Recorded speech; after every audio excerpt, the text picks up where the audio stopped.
DNS ये 53 क्या है? ये आपका डीएनएस का पोर्ट नंबर है, राउट 53। ठीक है, तो आपके ट्रैफिक को राउट करेगा towards the DNS. And DNS का जैसे हमने देखा सिंपल सा काम है, या तो आईपी को नेम में रिजॉल्व करेगा या फिर नेम को आईपी में रिजॉल्व करेगा, राइट। तो अब अभी हमने सिनेरियो देखा कि अगर आपके मशीन के अंदर अगर डीएनएस एड्रेस नहीं है, जैसे मैं आप मेजोरिटी केस में आपका डीएनएस एड्रेस होगा 8.8.8.8। प्राइमरी गूगल के सर्वर का डीएनएस है 8.8.4.4, ये भी गूगल के सर्वर का डीएनएस है, ठीक है। तो अगर आपके मशीन के अंदर डीएनएस एड्रेस नहीं होगा ना, तो जैसे ही आप क्या करोगे, लेट्स से आपने google.com खोला, yahoo.com खोला, ठीक है, तो क्या होगा कि ये वेबसाइट्स आपकी ओपन नहीं होंगी। ओपन क्यों नहीं होगी? कि अगर आपके पास डीएनएस एड्रेस ही नहीं है मशीन के अंदर, ऑब्वियसली आप पिंग करोगे ना। जैसे आप पिंग करोगे किसी पर्टिकुलर आईपी को, ठीक है, तो वो तो पिंग हो जाएगी। लेट्स से कि google.com, आपको नहीं पता है कि भाई google.com जिस सर्वर पे होस्टेड है उस सर्वर की आईपी क्या है, राइट। अगर आपको आईपी पता है फिर तो आईपी से आप ब्राउजर के अंदर जाओ, वो आईपी डालो और एक्सेस कर लो, ठीक है। बट ऐसे मल्टीपल वेबसाइट्स हैं all over the world, right. तो हर वेबसाइट की आईपी एड्रेस याद मतलब रिकॉल करना पॉसिबल नहीं है ना, ठीक है। और नेम बहुत जल्दी याद हो जाता है। We human being are very good with names and bad with numbers. But जो आपकी मशीन होती है, they are very good with numbers, क्योंकि वो नंबर्स के साथ ही डील करती है, जस्ट लाइक बाइनरीज, राइट। तो डीएनएस वहाँ पे काम आता है कि भाई आपको सिर्फ google.com याद रखना है, वेबसाइट की का डोमेन नेम याद रखना है, ठीक है, आईपी एड्रेस नहीं। आईपी एड्रेस आपको डीएनएस रिजॉल्व करके दे देगा, ठीक है। अगर आपको हर वेबसाइट की आईपी एड्रेस याद है तो डीएनएस की जरूरत नहीं है, ठीक है। आप सिंपल क्या करो, आप यहाँ पे उस वेबसाइट की आईपी एड्रेस डाल दो और वो पर्टिकुलर सर्वर पे होस्ट कर देगा, ठीक है। तो अब देखो डीएनएस, अब समझ में आ गया कि लाइक डीएनएस का रोल क्यों है। सिर्फ अगर आपको हर वेबसाइट की आईपी एड्रेस याद है तो डीएनएस को रिमूव भी कर सकते हो, बट हमें हर वेबसाइट की आईपी एड्रेस याद नहीं होती, तो वो उस नेम को आईपी में कन्वर्ट करता है। और हमारा सिस्टम किसको समझता है, आईपी आईपी को बाइनरी में कन्वर्ट करता है, देन रिक्वेस्ट आगे फॉरवर्ड करता है, ठीक है। तो that's why we need a DNS. और देखो डीएनएस काम कैसे करता है और बाकी सारी चीज़ें।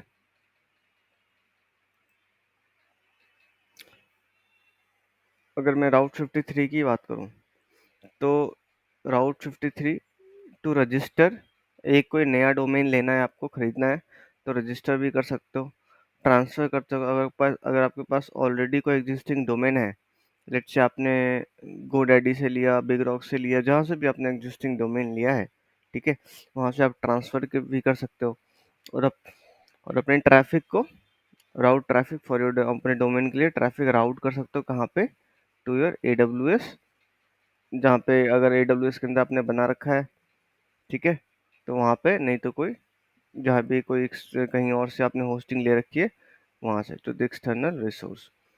और उनको क्या कर सकते हो, ट्रैफिक राउट करके, या फिर डोमेन परचेज करके ट्रैफिक राउट करा, या फिर एग्जिस्टिंग डोमेन है उसको ट्रांसफर करके ट्रैफिक राउट करा है, या फिर यहाँ से डोमेन लेकर के कहीं और ट्रैफिक राउट करा है, ठीक है। तो उनको उनके हेल्थ स्टेटस को भी मॉनिटर कर सकते हो फिर रिसोर्सेस, ठीक है। तो ये ऑब्वियसली ये सबको पता होगा, बट इसलिए मैं डिस्कस कर देता हूँ। जैसे कि कोई वेबसाइट है, राइट, कोई वेबसाइट है, तो वेबसाइट का डोमेन, जैसे कि एक वेबसाइट है लेट्स से स्पायरिंग networks.com, तो पहले जिसने इस वेबसाइट को बनाया होगा, पहले क्या करा होगा, उसने इस वेबसाइट के लिए डोमेन परचेज करी होगी, ठीक है, कहीं से भी डोमेन खरीदा होगा, ठीक है। डोमेन खरीदने के बाद क्या करा होगा, इस वेबसाइट को किसी सर्वर पे होस्ट करा होगा, ठीक है, होस्ट करा होगा। और होस्ट करने के बाद जब भी कोई क्लाइंट और यूजर इस यूआरएल को हिट करता है, ठीक है, इस यूआरएल को हिट करता है तो उसका डोमेन नेम क्या करता है, इस नेम को आईपी में कन्वर्ट करता है, फिर आगे मशीन इन आईपीस को बाइनरी में कन्वर्ट करके जो पर्टिकुलर सर्वर है वहाँ पे उसकी ट्रैफिक राउट करती है। ठीक है, जब वो रिक्वेस्ट इस सर्वर पे आती है जहाँ पे आपकी वेबसाइट होस्टेड है, तो वो सर्वर आपको रिप्लाई करता है, जिसके रिप्लाई में आपको आपका वेब पेज दिखता है। जब आप खोलते हो, जो भी वेबसाइट खोलते हो spynettworks.com या जो भी वेबसाइट हो आपकी, तो किसी वेबसाइट के लिए पहली चीज़ क्या है, आपको डोमेन परचेस करना पड़ेगा, और वो डोमेन परचेस करने का ऑप्शन आपको AWS भी देता है। ठीक है, तो राउट 53 के फीचर देखो, डीएनएस मैनेजमेंट, जैसे कि हमने समझा कि आप डीएनएस को मैनेज कर सकते हो, ट्रैफिक को मॉनिटर कर सकते हो, जो भी मतलब जो भी रिसोर्स अवेलेबल है आपके लिए आप उसको मॉनिटर कर सकते हो, और डोमेन को रजिस्टर भी कर सकते हो, और डोमेन को ट्रांसफर भी कर सकते हो। तो ये फीचर्स भी आपको यहाँ पे मिल जाते हैं।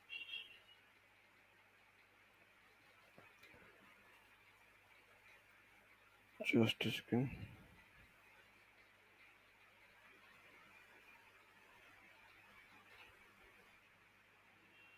ओके।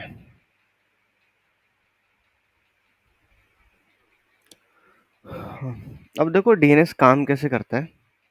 अगर मैं इन जनरल बताऊं डीएनएस काम कैसे करता है, तो लेट्स सपोज कि ये मेरी पीसी है। ठीक है, ये पीसी है मेरी, लेट्स से इसकी आईपी एड्रेस है 192.168.1.1, सबनेट मास्क /24 पे कर रखा है हमने, और गेटवे हो गया 192.168.1.2। ठीक है, और डीएनएस एड्रेस मैंने डाल दिया है 8.8.8.8, दैट इज गूगल का डीएनएस है। ठीक है, तो फर्स्ट ऑफ ऑल जब मैंने इस मशीन से हिट करा, सर्च करा स्पायरिंग नेटवर्क्स डॉट कॉम, तो सबसे पहले क्या होगा, जैसे ही आपने अपने मशीन से कोई यूआरएल हिट करा, सबसे पहले वो क्या दिखेगा, आपके ब्राउज़र का कैसे दिखेगा। भाई ब्राउज़र के अंदर आप अगर आपने पहले कभी वो यूआरएल एक्सेस कर रखा होगा तो वो दिखा देगा आपको। ठीक है, ये कितनी बार आपने देखा होगा कि भाई वेबसाइट तो डाउन है। ठीक है, वेबसाइट तो डाउन है, बट आप वेब पेज खोल रहे हो ना, तो खुल रहा है। तो वो कैसे खुल रहा है, क्योंकि वो वेबसाइट कहाँ पे पड़ी है, ब्राउज़र के कैश में पड़ी है, इसलिए खुल रही है। ठीक है, थोड़े टाइम बाद जब रिफ्रेश करोगे या फिर डीएनएस फ्लश करोगे, ठीक है, तो वो वेबसाइट खुलनी बंद हो जाएगी, मतलब ओपन होनी बंद हो जाएगी, बिकॉज वो रियल लाइफ में तो वो वेबसाइट डाउन है। वो वेबसाइट कैसे खुल रही थी, आपके कैशे से खुल रही थी। ठीक है, एक तो ये चीज़ हो गई। पहले ब्राउज़र का कैसे दिखेगा, वहाँ उसको अगर नहीं मिली, फिर क्या दिखेगा, आपके सिस्टम आपके सिस्टम का आपके सिस्टम के अंदर दिखेगा। देखो आपके सिस्टम के अंदर भी डीएनएस रिकॉर्ड मेंटेन होता है। अगर आप यहाँ पे जाओगे, just let me check, C drive, Windows,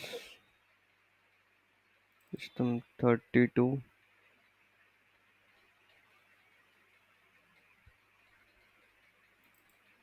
drivers, etc। ये देखो, होस्ट नाम की फाइल है ना। ठीक है, देखो इस फाइल में आपकी सारी डीएनएस की इंफॉर्मेशन होगी, इसमें नेटवर्क्स की होगी, नेटवर्क प्रोटोकॉल्स की होगी। तो जब आप इसको एक बार कॉपी करो, यहाँ पेस्ट करो, अब इसको ओपन करो, इस फाइल को। देखो इसके अंदर सारी डीएनएस की इंफॉर्मेशन मिल रही है ना। 127 जो लूप बैक का एड्रेस कहाँ कहाँ होता है, यहाँ पे होता है। ठीक है, और ये कुछ वेबसाइट है जिसको मैनुअली मैप कर रखा है। ठीक है, तो इस फाइल के अंदर आपकी डीएनएस की इंफॉर्मेशन मिल जाएगी। ठीक है, तो इस चीज़ को भी आप देख सकते हो। तो ये फाइल जो आपके सिस्टम के अंदर होती है वो डीएनएस रिकॉर्ड को मेंटेन करती है। तो क्या दिखेगा, पहले अगर कोई वेबसाइट आपने हिट करी, let's say spy network hit करी, तो पहले ब्राउज़र का कैसे दिखेगा, ब्राउज़र का कैसे मिल गया तो वहाँ से ओपन कर देगा, नहीं तो सिस्टम के अंदर दिखेगा, सिस्टम के अंदर जो पाथ बताई वहाँ पे फाइल होती है उसके अंदर देख लेगा। अगर यहाँ पे भी नहीं मिली इसको, ठीक है, तो क्या देखेगा, तो रिक्वेस्ट जाएगी लोकल डीएनएस के पास। लोकल डीएनएस से क्या मतलब हो गया कि देखो जैसे आपने एयरटेल से कनेक्शन लिया, वोडाफोन से कनेक्शन लिया है, ठीक है, तो इन ये जो आईएसपीज हैं इनके भी खुद के लोकल डीएनएस भी होते हैं, ठीक है। तो जैसे ही वो आपको आईपी एड्रेस, सबनेट मास्क, ये सारी चीजें बताएंगे, तो साथ साथ वो क्या बता देंगे कि आईएसपी का लोकल डीएनएस एड्रेस बता देंगे। कुछ भी हो सकता है, it can be let's say 10.1.1.1 कुछ भी हो सकता है, ठीक है। तो आप यहाँ पे लोकल डीएनएस डालोगे तो वो ट्रैफिक कहाँ राउट होगी, लोकल डीएनएस पे राउट होगी। या फिर आप अपने यहाँ पे हमने गूगल का डीएनएस ले रखा है, तो ये वाली ट्रैफिक कहाँ राउट हो जाएगी, गूगल के डीएनएस पे राउट होगी। तो यहाँ पे डीएनएस के पास ट्रैफिक जाएगी, चाहे जिस भी डीएनएस का एड्रेस डाल डाल रखा होगा आपने, चाहे गूगल का डीएनएस का एड्रेस डाल रखा होगा, चाहे लोकल डीएनएस डाल रखा होगा, ठीक है, वो ट्रैफिक डीएनएस के पास जाएगी कि भाई मुझे ना spyingnetworks.com के पास जाना है, मुझे इसकी आईपी एड्रेस बताओ, क्योंकि मैं मशीन नेम के साथ बढ़िया नहीं हूँ, मैं नंबर के साथ बढ़िया हूँ, ठीक है। तो ये डीएनएस के पास जाएगा, डीएनएस अपने रिकॉर्ड चेक करेगा, ठीक है, रिकॉर्ड चेक करेगा। अब मैं इसके आगे डिस्कस करूंगा कि बाकी बाकी सारी चीज़ें कैसे कनेक्टेड होती है। रिकॉर्ड चेक करेगा, रिकॉर्ड के अंदर फाइंड आउट हो जाएगा और उसको रिप्लाई कर देगा कि भाई डीएनएस आईपी एड्रेस क्या है उस पर्टिकुलर डेस्टिनी उस पर्टिकुलर वेबसाइट की। तो लेट्स से इसने रिक्वेस्ट करी थी किसके लिए, एस्पायरिंग networks.com के लिए रिक्वेस्ट करी थी, और उसको रिक्वेस्ट में रिप्लाई कर देगा भाई ये आपकी आईपी एड्रेस है, anything can be, let's say ये बोल रहा है कि 11.1.1.1, ठीक है, एनीथिंग कैन बी। अब इसके पास क्या आ जाएगा, एड्रेस आ जाएगा spyingnetworks.com का। तो अब ये पैकेट फॉरवर्ड कर सकता है आगे, कैसे पैकेट फॉरवर्ड करेगा, सोर्स आईपी क्या लगा देगा, सोर्स आईपी खुद की आईपी लगा देगा 192.168.1.1, सोर्स पोर्ट क्या लगा देगा, एचटीटीपीएस के थ्रू ट्रैफिक जाएगा तो 443 या फिर 80 लगा देगा। अब देखो डेस्टिनेशन आईपी अब क्या अटैच करेगा, इस वेबसाइट की आईपी एड्रेस 11.1.1.1, ठीक है। डेस्टिनेशन पोर्ट लगा देगा 443 and source port it can be any random port number भी उठा सकता है, कोई दिक्कत नहीं, 1043 ऐसा कुछ भी, 1023 जो भी रैंडम पोर्ट होगा वहाँ पे से उठा लेगा। तब ये रिक्वेस्ट जाएगी आगे इंटरनेट पे, ठीक है, और आईएसपी के राउटर के पास जाएगी, ठीक है। आईएसपी के राउटर क्या करेगा, इस सर्वर पे आपके ट्रैफिक को फॉरवर्ड करेगा, जिस सर्वर का आईपी एड्रेस होगा 11.1.1.1। अब ये सर्वर वापस से आपको रिप्लाई करेगा, जैसे ही आपको रिप्लाई करेगा, और वो रिप्लाई किस फॉर्म में, एचटीएमएल पेज के अंदर आपको दिख जाता है, एचटीएमएल की कोडिंग की रिप्लाई होती है, और वो एचटीएमएल की कोडिंग आपको एज अ वेब पेज दिख जाता है, ठीक है, आपके मशीन के अंदर। तो नॉर्मल प्रोसेस तो ये है, ठीक है। जब भी आप कोई वेबसाइट एक्सेस करते हो, ब्राउजर कैचे में ढूंढेगा, सिस्टम के अंदर ढूंढेगा, फिर डीएनएस के अंदर ढूंढेगा। अब मैं बात करता हूँ कि अगर लोकल डीएनएस के अंदर भी अगर कोई वेबसाइट नहीं मिलती है, ठीक है, जैसे कि आपने कोई नई वेबसाइट बनाई, ठीक है, भाई अपडेट नहीं हुआ होगा वो, आपने कोई नया डोमेन परचेज करा, डोमेन परचेज करके उसके एनएस रिकॉर्ड अपडेट किए, एनएस रिकॉर्ड अपडेट करने के बाद वेबसाइट को आपने होस्ट कर दी, तो may be there can be, ऐसा होता नहीं है but may be there can be possibility कि भाई वो अपडेट नहीं हुआ, वो लोकल डीएनएस के पास भी नहीं मिला। तो क्या क्या ऑप्शन है हमारे पास, तो वो देखो,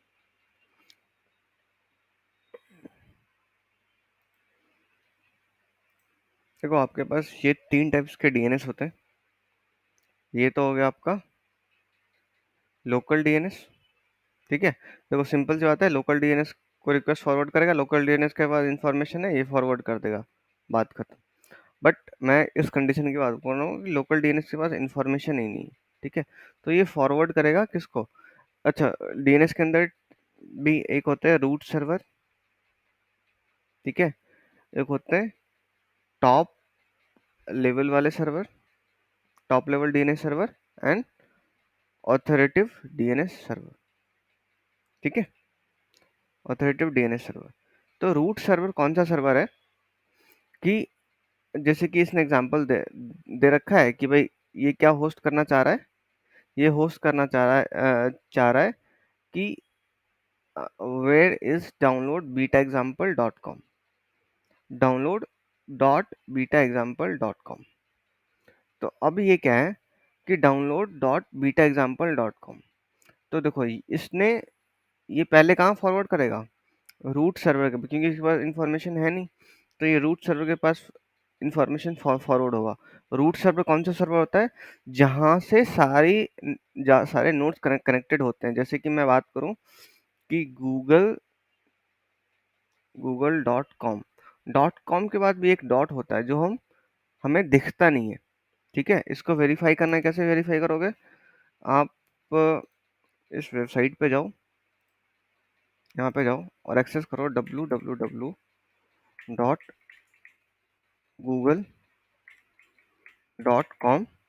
डॉट कॉम के आगे भी क्या लगाओ, एक एक डॉट लगाओ। तो लगाओ चाहे नहीं लगाओ, बट ऑटोमेटिकली ये रिक्वेस्ट, अगर मैं डॉट लगाता हूँ फिर भी ये रिक्वेस्ट कहाँ गई, मेरी गूगल के पास गई। अगर मैं डॉट नहीं लगाता हूँ, जैसे यहाँ पे डॉट नहीं लगाया, वापस क्लिक करा, तो वापस वो रिक्वेस्ट गूगल के पास गई। तो वो आप लगाओ चाहे नहीं लगाओ, बट वो एक डॉट होता है, और वो डॉट किसको रिप्रेजेंट करता है आपके, वो डॉट रिप्रेजेंट करता है आपके रूट सर्वर को। ठीक है, रूट सर्वर को रिप्रेजेंट करेगा। तो भाई रिक्वेस्ट किसके पास आई, इसके पास आई। ठीक है, अब ये देखेगा, ये बोलेगा कि भाई इसकी इंफॉर्मेशन ना मेरे पास नहीं है, एक काम करो तुम डॉट कॉम वाले के पास चले जाओ। तो ये कहाँ फॉरवर्ड कर देगा, जो डॉट कॉम वाला टॉप लेवल डोमेन होगा वहाँ पे। ठीक है, तो फिर ये रिक्वेस्ट इसके पास लेकर गया, फिर इसने इसके पास तो डॉट की इंफॉर्मेशन होती है, ये सबसे कनेक्ट होता है कनेक्टेड। तो ये बोलेगा एक काम करो तुम किसके पास चले जाओ, तुम टॉप लेवल के पास चले जाओ। फिर ये टॉप लेवल के पास गया, टॉप लेवल के पास किसकी इन्फॉर्मेशन होगी, इसके पास डॉट कॉम के बाद डॉट की इन्फॉर्मेशन थी, इसके पास डॉट कॉम की इन्फॉर्मेशन होगी। ये बोलेगा एक काम बताओ, इसका डीएनएस का आईपी एड्रेस बताओ। तो ये बोलेगा कि भाई मैं तो डॉट कॉम हूँ, एक काम करो तुम ऑथोरेटिव के पास चले जाओ। ठीक है, और ये ऑथोरेटिव के पास गया। ठीक है, अब ये इसके पास किसकी इन्फॉर्मेशन होगी, गूगल की इन्फॉर्मेशन होगी। ठीक है, अब ये जो रिप्लाई करेगा, इस रिप्लाई के अंदर क्या बोल देगा, इसका आईपी एड्रेस फॉरवर्ड कर देगा।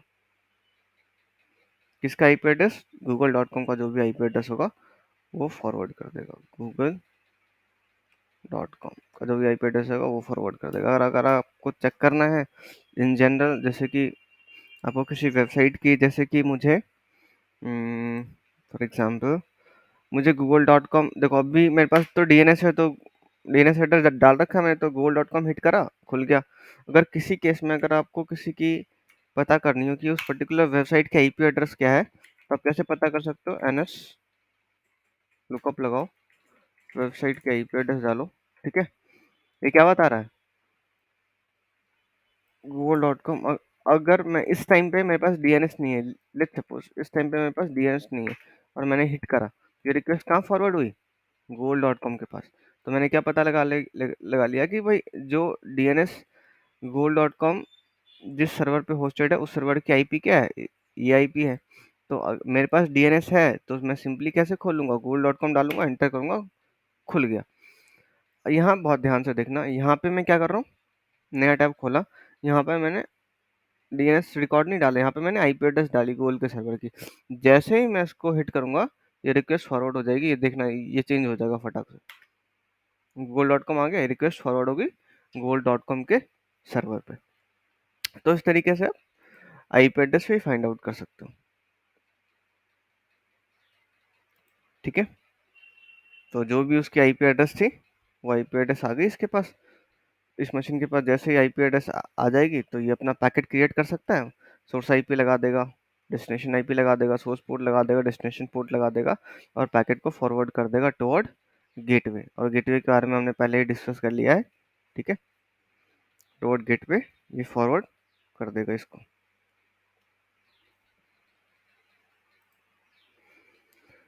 ठीक है, यहाँ तक किसी को कोई डाउट है? पूछो।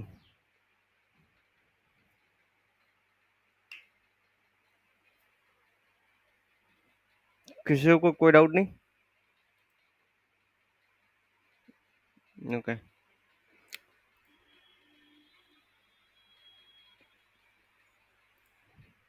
तो इस तरीके से आपका डीएनएस काम करता है। ठीक है, और ये जो डीएनएस का प्रोसेस है इसको बोलते हैं इटरेटिव मेथड। जहां से प्रोसेस जा रही है,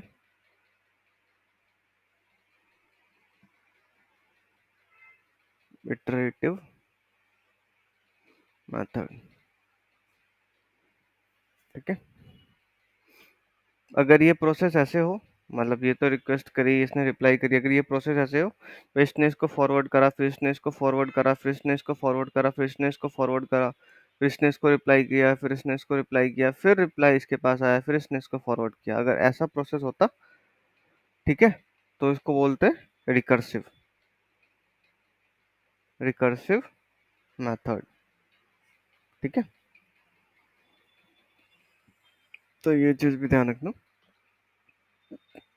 कि अगर प्रोसेस काउंट ऐसा हो तो फिर ऐसे हो सकता है।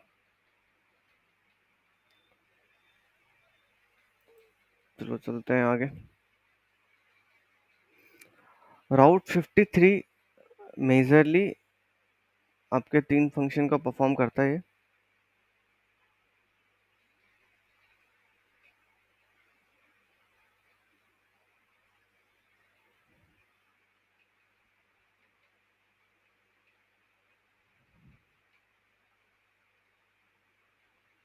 या तो डोमेन को रजिस्टर करेगा, या as a DNS, as a DNS आपके ट्रैफिक को राउट करेगा टॉस द इंटरनेट, या फिर जहाँ पे वो जो आपका सर्वर होस्टेड है वो। ठीक है, और या तो जो भी रिसोर्स है आपके पास उसकी हेल्थ चेकिंग करेगा। ठीक है, तो मेजरली 3 काम है इसके। तो route 53 sends automated request over the internet to a resource, जहाँ भी आपका रिसोर्स है ओवर द इंटरनेट वहाँ पे आपके ट्रैफिक को राउट करेगा। इट कैन बी लाइक आपका कुछ भी हो सकता है, वेबसाइट है ना, और anything over the internet traffic को राउट करेगा। Also you can choose to receive notification resource. अच्छा, यहाँ पे नोटिफिकेशन वगैरह भी रिसीव कर सकते हो ऑब्वियसली, जब हेल्थ मॉनिटर कर रहा है, तो जैसे कि आपका रिसोर्स अवेलेबल हुआ या फिर हेल्थ स्टेटस चेक डाउन हुआ, ठीक है, तो आप इन सब सिचुएशन में आपको नोटिफिकेशन आ जाएगा। You can use route 53 for combination of this function, जैसे कि राउट 52 टू आपका डोमेन रेगुलेट करने के लिए, जैसे domain it is best practice की भाई डोमेन उसी से परचेज करो जो कि डोमेन की रेगुलेटरी खुद भी करता हो, जैसे कि आपका AWS हो गया, जैसे कि आई थिंक GoDaddy हो गया। ठीक है, जो रेगुलेट करता हो डोमेन को खुद से, उससे डोमेन को परचेस करो। तो you can use route 52 to regulate your domain name and to route internet traffic to your domain. और दूसरा क्या एग्जांपल है, you can use route 53 to route internet traffic for a domain that you register with another domain register. ये भी कर सकते हो कि भाई किसी और से अपने डोमेन खरीदा है, ठीक है, और उसको आपने होस्ट किया है अपने अकाउंट के अंदर, ठीक है, तो वहां से भी आप ये कर सकते हो, ट्रैफिक को राउट करा सकते हो। ठीक है, इसको समझने के लिए एक एग्जांपल ऐसा समझो कि जैसे कि आपने कोई डोमेन लिया, ठीक है, आपने ये डोमेन लिया स्पायरिंग networks.com, ये डोमेन लिया आपने, ठीक है, और इस डोमेन को आपने कहीं से भी डोमेन लिया, इस डोमेन जैसे आप डोमेन परचेस करोगे, किसी से भी परचेस कर लो, ठीक है, तो इसके पास NS रिकॉर्ड्स होते हैं। NS रिकॉर्ड्स क्या होता है, नेम सर्वर रिकॉर्ड्स हो गए।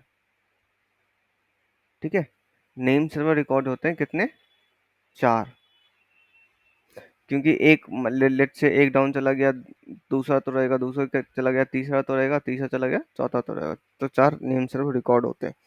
तो लेट्स से आपने यहाँ पे डोमेन सर्वर लिया, और जैसे आपने डोमेन सर्वर सर्वर जिस अकाउंट के अंदर परचेज किया है, वहाँ पे आपके 4 नेम सर्वर आ गए, ठीक है।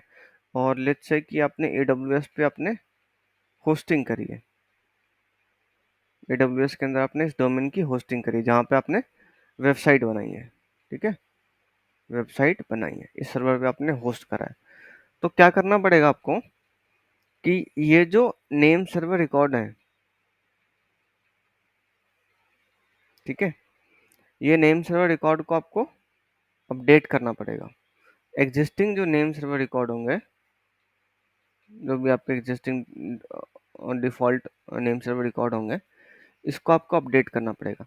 यहाँ जो जैसे ही आपने रिकॉर्ड सेट बनाया, तो यहाँ का जो भी नेम सर्वर होगा, वो यहाँ पे आपको अपडेट करना पड़ेगा। मैं बता रहा हूँ, कभी आपको करना पड़ा तो आप ऐसे कर सकते हो कि जहाँ पे आपने होस्ट करा है, वहाँ का नेम सर्वर रिकॉर्ड लेके आप यहाँ पे अपडेट करोगे। अपडेट क्यों करोगे, उसका रीज़न देखो कि जैसे ही कोई यूज़र हिट करता है spyingnetworks.com, ठीक है, तो उसका DNS रिजॉल्व होगा, उसको आईपी मिलेगी, तो वो यहाँ पे आएगा, ठीक है।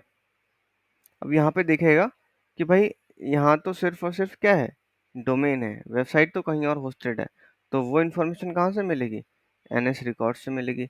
और NS रिकॉर्ड इसको कहाँ फॉरवर्ड कर देगा, इस सर्वर पे फॉरवर्ड कर देगा जहाँ पे एक्चुअल आपकी वेबसाइट होस्टेड है, ठीक है। इस सर्वर पे यूजर की रिक्वेस्ट हिट होगी, और उसको ये वाला वेबसाइट जो HTML पेज आपने यहाँ पे डाल रखा है, वो यूजर को ओपन हो जाएगी। क्लियर है यहाँ तक। इस तरीके से आप नेम सर्वर रिकॉर्ड को अपडेट कर सकते हो।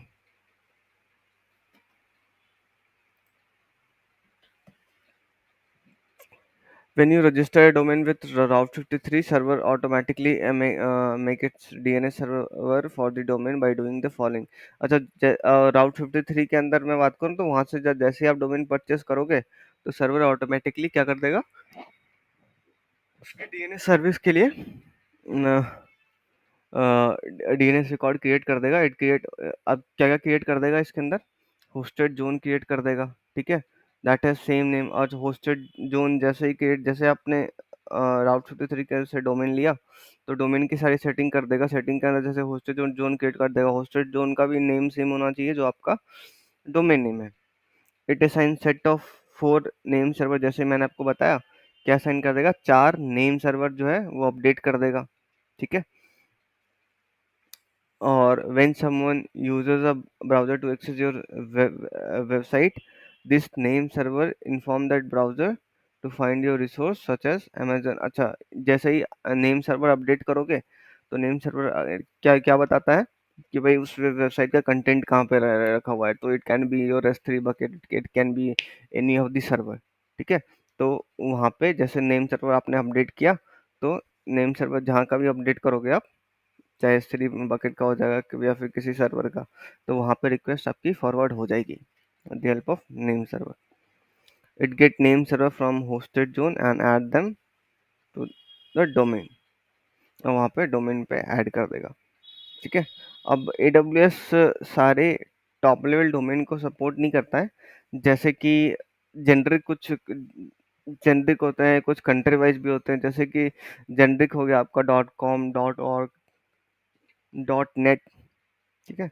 और जोग्राफिकल हो गया जो कंट्री वाइज होता है, जैसे .in for India, .us for US, .cn for China. So इन इन सब के भी होते हैं। तो AWS फिलहाल हर किसी को सपोर्ट नहीं करता, but you can search and find out, अगर वो अवेलेबल है तो वो बता देगा आपको। अब क्या है, registering A domain with route 53। राउट 53 के साथ एक रजिस्टर डोमेन करना है, तो क्या process, you can register domain with route 53 if if the TLD is included on the supported TLD top level domain list, ठीक है। देखो, वही मैंने बताया कि जो अवेलेबल होगा उसी को रजिस्टर कर सकते हो, ठीक है। लेट्स से कि आप कोई एग्जांपल ले लो, dot dot online dot online भी एक एक्सटेंशन है, तो डॉट ऑनलाइन AWS सपोर्ट नहीं कर रहा है, तो डॉट ऑनलाइन को आप नहीं कर सकते हो। तो जो जो प्लेटफॉर्म जैसे multiple platform Hostinger Go Daddy ये सब, तो जहाँ पे डॉट ऑनलाइन सपोर्ट कर रहा होगा वहाँ से ही खरीद सकते हो। AWS सपोर्ट अगर नहीं कर रहा है तो वहाँ से नहीं खरीद सकते। तो वही है, टॉप लेवल डोमेन को जो सपोर्ट कर रहा है उसको ही खरीद सकते हो। If TLD is not included you can register domain with route 53। तो यहाँ पे ये कर ही नहीं सकते जब आपके पास है ही नहीं तो। अब राउट 53 को एज अ सर्विस कैसे करोगे? Using route 53 as a service, so you can use route 53 as the DNS service for any domain. किसी डोमेन के लिए एज अ DNS सर्विस को राउट 53 यूज कर सकते हो।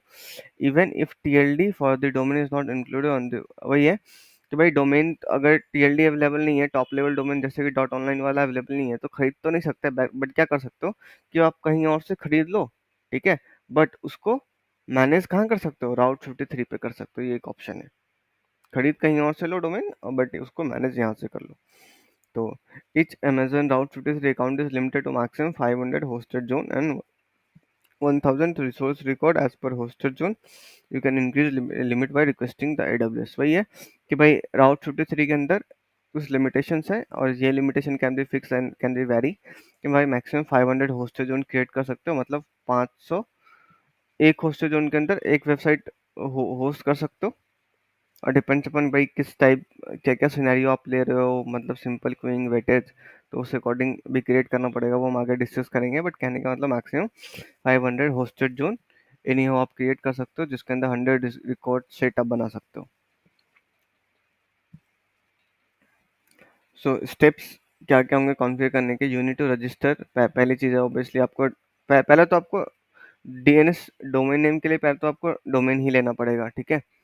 तो अगर किसी के पास लाइक डोमेन नेम एक्स्ट्रा पड़ा हो तो वो बता सकता है। तो हम क्या करेंगे, वहाँ से डोमेन नेम ले करके एक नॉर्मल वेबसाइट होस्ट करके ये बता सकता हूँ। तो बता देना किसी के पास अगर डोमेन नेम पड़ा हो तो extra. So you need to register your domain. This can be Route 53 or another DNS registrar, कोई भी हो सकता है, AWS हो सकता है, GoDaddy कुछ भी हो सकता है। But you connect your domain name in the registrar, but हाँ, but आप कनेक्ट कर सकते हो डोमेन नेम को रजिस्टर टू राउट 53, कहीं से भी लिया आपने राउट 53 के साथ कर सकते हो कनेक्ट, ठीक है। अच्छा, परचेज कैसे करते हैं डोमेन? मैं AWS की तो बता ही दूंगा, बट अब जैसे कि यहाँ पे देख लो, मैं चला जाता हूँ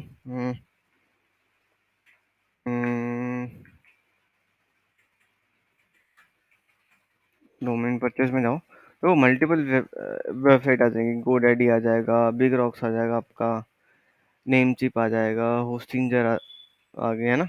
तो कहीं से भी कर सकते हो, ठीक है। जैसे कि यहाँ पे क्लिक करो, यहाँ पे सर्च करो, पहले आपको देखना पड़ेगा वो अवेलेबल है या नहीं है। मुझे चाहिए www.google.com। ऑब्वियसली google.com अवेलेबल नहीं होगा, तो ये क्या बताएगा? अनअवेलेबल, google.com अवेलेबल है नहीं, ठीक है। तो सर कुछ भी सर्च कर सकते हो, जैसे कि मैंने सर्च कर लिया AWS, जैसे कि मैं एक लेता हूँ AWS बैच july.com। ये तो शायद ही किसी का होगा, तो अगर ये अवेलेबल होगा तो ये बता देगा। देखो ये क्या बता रहा है, AWS बैच july.com अवेलेबल है, आप 499 में खरीद सकते हो, एनुअली इसको रिन्यूअल करना पड़ेगा, ठीक है। तो ये सारी चीज़ें खरीद सकते हो। देखो डॉट इन इससे भी सस्ता है, 49 में मिल रहा है। को डॉट इन आपको मिल रहा है 39.9 में, ठीक है। डॉट बिज आपको मिल रहा है 989 में। डॉट ऑनलाइन, ये देखो डॉट ऑनलाइन यहाँ पे मिल रहा है 529 में, ठीक है। तो ये जो एक्सटेंशन है ना, ये अभी AWS सारे सपोर्ट नहीं कर रहा है। डॉट डिज़ाइन शायद तक AWS सपोर्ट नहीं कर रहा होगा, ठीक है। तो वही आप खरीद सकते हो जो top level domain TLD support कर रहा हूँ वहाँ पे AWS, ठीक है। अगर आपको खरीदना है तो मैं कार्ड में ऐड करो एंड यू कैन प्रोसीड। तो ये डोमेन आपके पास आ जाएगा। जैसे ये डोमेन आएगा तो डोमेन के साथ 4 NS रिकॉर्ड भी आ जाएंगे, ठीक है। 4 NS रिकॉर्ड को अपडेट करना पड़ेगा, ताकि जब भी रिक्वेस्ट इस रजिस्ट्रार के पास आए तो ये बता दे कि भाई आपका एक्चुअल में कहाँ पे पड़ा हुआ है रिसोर्स।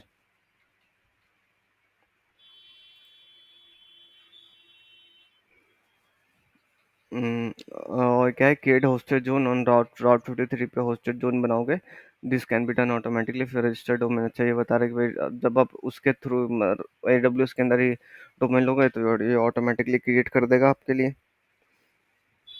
आपको क्या और होस्टेड जोन के अंदर आपको रिकॉर्ड सेट बनाने पड़ेंगे, जो भी आप रिकॉर्ड सेट बनाओगे हम डिस्कस कर लेंगे भाई रिकॉर्ड सेट क्या चीज़ होती है।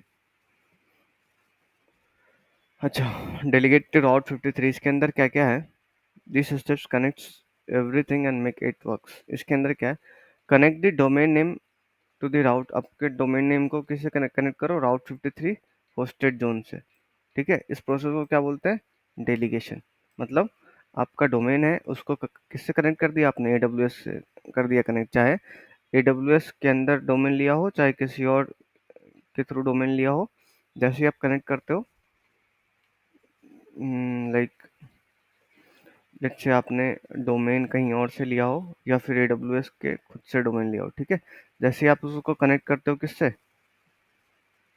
राउट 53 से, ठीक है। इस प्रोसेस को क्या बोलते हैं, डेलीगेशन। और राउट 53 क्या बोलेगा, तो जब जैसे ही वाया इंटरनेट कोई ट्रैफिक आएगी आपके पास, राउट 53 उसको राउट कर देगा कहाँ पे, आपका जो पर्टिकुलर जहाँ पे सर्वर है, जहाँ पे आपकी वेबसाइट होस्टेड है वहाँ पे, चाहे वो डोमेन आपने AWS से लिया हो या फिर कहीं और से लिया हो। ठीक है, ये काम हो गया राउट 53 का।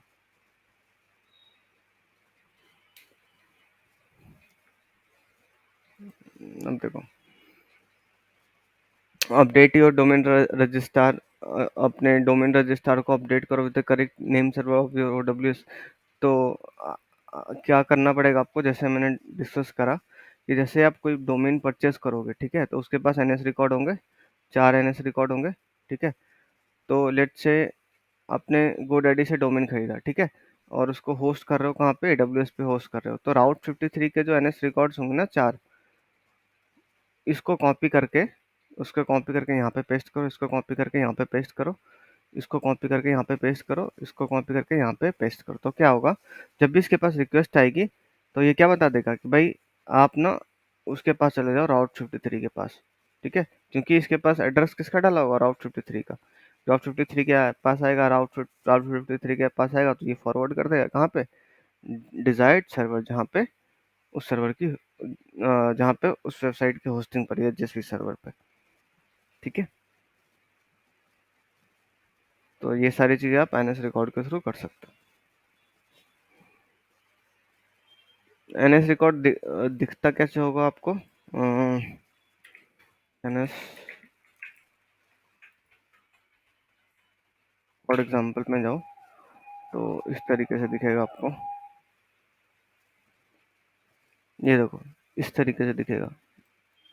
ऐसे ऐसे कितने होंगे, 4 होंगे आपके पास, उसको कॉपी करके पेस्ट करना पड़ेगा आपको।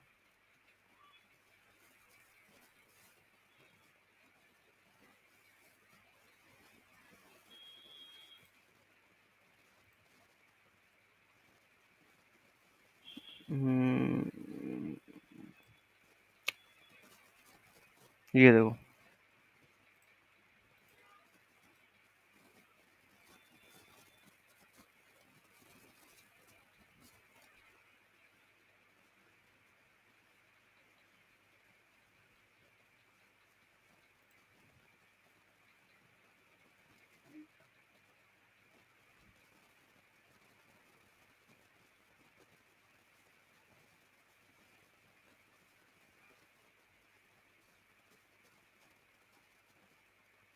इस तरीके इस तरीके से कुछ आपको दिखेंगे आपके NS रिकॉर्ड्स। ठीक है, तो आपको कॉपी करके वहां से यहाँ पे पेस्ट करना है, अपडेट करना है आपको NS रिकॉर्ड।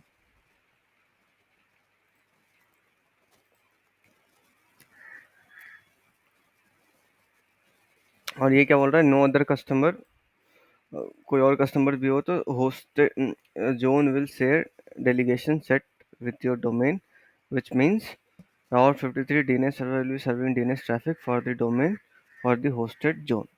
कहने का मतलब ये जो कोई कोई भी आपका कस्टमर है, ठीक है, और आपका जो होस्टेड जोन है जिस भी कस्टमर के लिए आपने बनाया है, विल शेयर दिस डेलीगेशन, उसको डेलीगेशन को शेयर करेगा, मतलब होस्टेड जोन और आपको डोमेन को जैसे कनेक्ट कनेक्ट करोगे सेट विथ यू। और वो कैसे होगा, जब राउट 53 के पास ट्रैफिक आएगा और उस डीएनएस ट्रैफिक को सर्व करेगा टुवर्ड्स द होस्टेड जोन। अब ये क्या बोल रहा है, if you register your domain with different register you need to configure route 53। वही अभी जो बताया, नेम सर्वर आपको कॉन्फ़िगर करना पड़ेगा। List of DNS registered database from your domain, जैसे अकाउंट के अंदर जाओगे, अपने डोमेन पे क्लिक करोगे, वो चारों आपके नेम सर्वर दिख जाएंगे आपको। तो ये चीज़ें कर सकते हो आप यहाँ से। अच्छा, एक और चीज़ है कि अगर अगर आप यूज़ कर रहे हो किसी और डोमेन प्रोवाइडर का डोमेन, आप उसको कनेक्ट कर रहे हो, डेलीगेट कर रहे हो किससे, राउट 53 से, तो जब आप माइग्रेट करोगे for one DNS provider to another DNS provider for an existing domain, और वो चेंज को 48 आवर्स लग जाते हैं इफेक्ट में आने के लिए, ठीक है, तो उस चीज़ का भी ध्यान मतलब रखना होगा जब आप माइग्रेट कर रहे होगे one domain to another domain provider. And this is because name server DNS वही है भाई, नेम सर्वर जो आपने अपडेट करा होगा, जो ट्रांसफर होगा, ठीक है, that can take up to 48 hour, that is TTL period, मतलब 48 आवर्स। तो जैसे ट्रांसफर करोगे तो 48 आवर तक आपको वेट करना पड़ेगा for to get the update. To transfer a domain to Route 53, if the TLD is included on the top on the following list, if the TLD is not included, you can transfer the domain। Obviously बात है भाई, transfer उसी को कर सकते हो जिसकी responsibility AWS लेगा। जैसे कि डॉट ऑनलाइन है, लेट्स सपोज मैं एग्जांपल दे रहा हूँ, डॉट ऑनलाइन अगर AWS के पास है भी नहीं, ठीक है, तो अब ट्रांसफर भी कैसे कर सकते हो उसको, ठीक है। डॉट ऑनलाइन वाला डोमेन अगर AWS दे ही नहीं रहा वो खरीदने के लिए, तो डॉट ऑनलाइन वाला डोमेन आप वहाँ पे ट्रांसफर भी नहीं कर सकते। For the must TLD you need to get authorization code from the current register to transfer. Obviously बात है, जब आप डोमेन को ट्रांसफर कर रहे होगे ना, जैसे कि ये मेरा डोमेन था यहाँ पे, मैंने उसको ट्रांसफर किया कहाँ पे, AWS पे ट्रांसफर किया, ठीक है। तो जैसे ही आप ट्रांसफर करोगे तो एक ऑथराइजेशन कोड आएगा आपके अकाउंट के लिए, एंड ऑथराइजेशन कोड को अब जैसे ही डालोगे, विच मीन्स कि भाई now you are agreed to transfer your domain from this domain provider to this domain provider, and it will take up to 48 hours TTL period।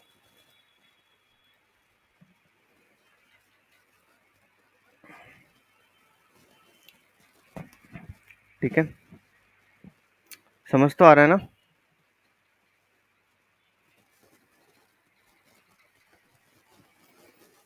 Okay, देखो समझ नहीं भी आ रहा हो तो ऐसा कोई इशू नहीं है, बिकॉज मैंने डीएनएस को बहुत बहुत ही डिटेल में समझा है यहाँ पे, ठीक है। तो जितनी चीज़ें समझ में आ जाए well and good, and try करो, आ जाए तो बहुत अच्छी बात है, क्योंकि डीएनएस एक अपने आप में बहुत अच्छा टॉपिक है। तो ट्राई करो, आ जाए तो बहुत अच्छी बात है ना। And you can create hosted zone for a domain, and you can create, अच्छा होस्टेड जोन बना दोगे तो रिकॉर्ड सेट भी हो जाएगा to tell that domain in server how your traffic will be routed for that domain. वही मैंने वही चीज़ बताई, जैसे एनएस रिकॉर्ड अपडेट करोगे तो ट्रैफिक वहाँ से राउट 53 राउट कर देगा जहाँ भी आपका आपका जो सर्वर होगा। Basically hosted zone is another content that holds information you about how you want to route your traffic from a domain to subdomain। तो ये होस्ट जो जो उनके पास कौन कौन सी इंफॉर्मेशन होती है, इंफॉर्मेशन होल्ड करता है कि भाई कैसे आप ट्रैफिक डोमेन से अपने सब डोमेन में राउट करना चाहते हो। You can create public internet hosted zone और प्राइवेट होस्टेड जोन, ठीक है। इंटरनेट मतलब पब्लिकली, ठीक है। आप बता सकते हो कि भाई होस्टेड जोन मैं क्रिएट कैसे करना चाहता हूँ, ठीक है। और प्राइवेटली भी कर सकते हो। और प्राइवेटली मतलब जैसे ही मतलब पब्लिक एंड प्राइवेट का क्या मतलब हो गया होस्टेड जोन का, कि लेट्स सप अगर मैं स्पायरिंग नेटवर्क्स डॉट कॉम ओपन करता हूँ, ठीक है, दैट इज पब्लिक। मैं इंटरनेट पे कहीं से भी ओपन करूंगा, वो ओपन हो जाएगा मेरा, राइट। प्राइवेट के अंदर क्या होगा कि फॉर एग्जांपल ले रहा हूँ मैं, कि मैं वीपीसी के अंदर हूँ, ठीक है। वीपीसी के अंदर मल्टीपल सबनेट्स हैं, ठीक है। मैं यहाँ पे किसी भी सबनेट से खोलूंगा ना, और मल्टीपल सबनेट्स हैं और यहाँ पे मैंने होस्ट कर रखा है, तो यहाँ पे किसी मशीन से खोलूंगा मैं तो स्पाइंग नेटवर्क्स डॉट कॉम, तो वो तो खुल जाएगा, वो ट्रैफिक राउट वेबसाइट पे होस्ट हो जाएगी, because they are in the same subnet. But मैं इंटरनेट से सेम वेबसाइट को ओपन करूंगा तो ओपन नहीं होगी, क्यों? क्योंकि वेबसाइट यहाँ पे होस्टेड है और इंटरनेट को पता ही नहीं है कि इस सर्वर पे कैसे रीच करना है, तो यहाँ पे रिक्वेस्ट आएगी नहीं, तो ये एक्सेस ही नहीं कर पाएगा। बट एजी के अंदर तो सारे एक दूसरे से कनेक्टेड ही होते हैं, ठीक है, तो ये तो रीच कर जाएंगे और वेबसाइट ओपन हो जाएगी, तो that is private DNS. Okay. And publicly जो आप ग्लोबली एक्सेस कर सकते हो।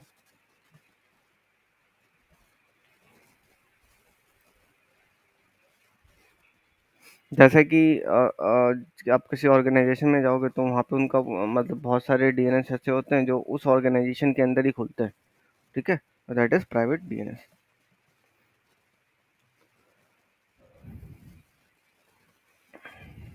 So for each public hosted zone that you create, like Amazon Route 53 automatically creates a name server records बनाएगा एंड एसओए बना देगा स्टार्ट ऑफ अथॉरिटी। और start of authority के अंदर क्या होता है कि भाई जो आपके डोमेन की सारी इंफॉर्मेशन होती है, ठीक है, वो कंटेंट होती है, और इसको इट इज़ स्ट्रिक्टेड कि आप इसको चेंज ना करो। अगर इसके साथ कोई चेंजेस हुई तो आपकी ट्रैफिक राउट ही नहीं हो पाएगी, ठीक है। इट इज़ इसको अगर आपको ऐसे समझना है तो ऐसे समझो कि जैसे कि अगर आपने राउटर के अंदर कोई राउट्स ही हटा दिए, राउट्स तो की जो कॉन्फ़िगरेशन करी है उसके साथ छेड़खानी कर दी, तो क्या हो जाएगा? वो पैकेट अपने डेस्टिनेशन तक पहुंचेगा ही नहीं, right. By the same way आप इसके रिकॉर्ड के साथ कोई छेड़खानी नहीं करना, एज इट इज़ कॉपी करके पेस्ट करना। राउट 53 automatically creates name server records with the same name, और वही मैंने राउट सेम सेम नेम से आपको होस्टेड जोन भी बनाना पड़ेगा, ठीक है।